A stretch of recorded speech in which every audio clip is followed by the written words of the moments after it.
मटक के पहरे गोरी रसगुल्ला कस गाल, मुँह रंगा के आए गोरी हिरनी जैसी चाल। चटक पटक के पहरे गोरी रसगुल्ला कस गाल, मुँह रंगा के आए गोरी हिरनी जैसी चाल। अरे गदर मचा दे सीजी माँ, आना आना आना किस कर ले अंग्रेजी माँ, आना किस कर ले अंग्रेजी माँ, आना किस कर ले अंग्रेजी माँ।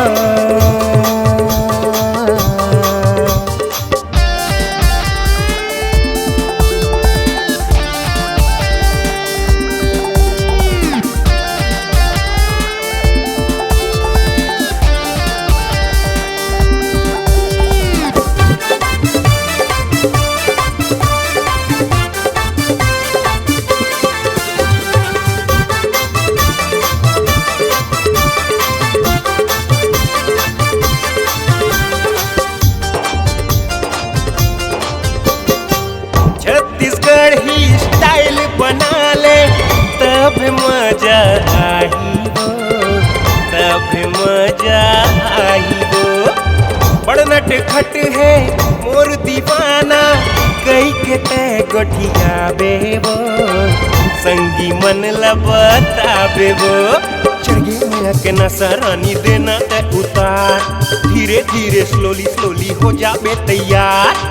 चढ़ी मैया के नशा रानी देना तय उतार, धीरे धीरे स्लोली स्लोली हो जाबे तैयार। अरे गदर मचा दे सीजी माँ,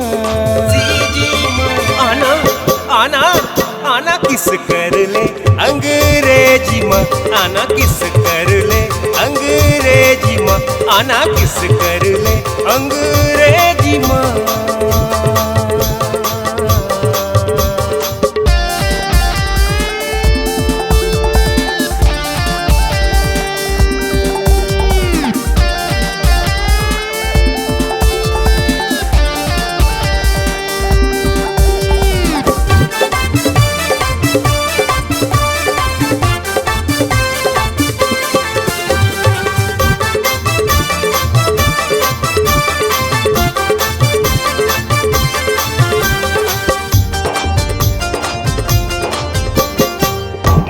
चिका के तह गोरी मोहनी मोला खवाए हो, मोहनी मोला खवाए हो। ऐसन हैंडसम चेहरा लाते फोकट में पाए हो, फोकटे में पाए हो। मोर मैया के फांसले गोरी त कैसे बच पाबे, जी हाँ ते जाबे गोरी पाछू पाछू पाबे। मोर मैया के फांसले गोरी त कैसे बच पाबे, जी हाँ ते जाबे गोरी पाछू पाछू पाबे। अरे कदर मचा दे सीजी माँ,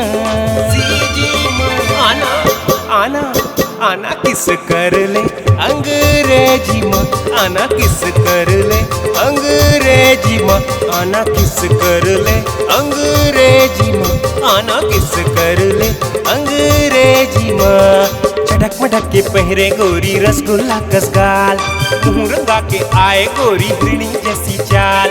चटक मटक के पहरे गोरी रसगुल्ला कस गाल, मुँह रंगा के आए गोरी हिरनी जैसी चाल।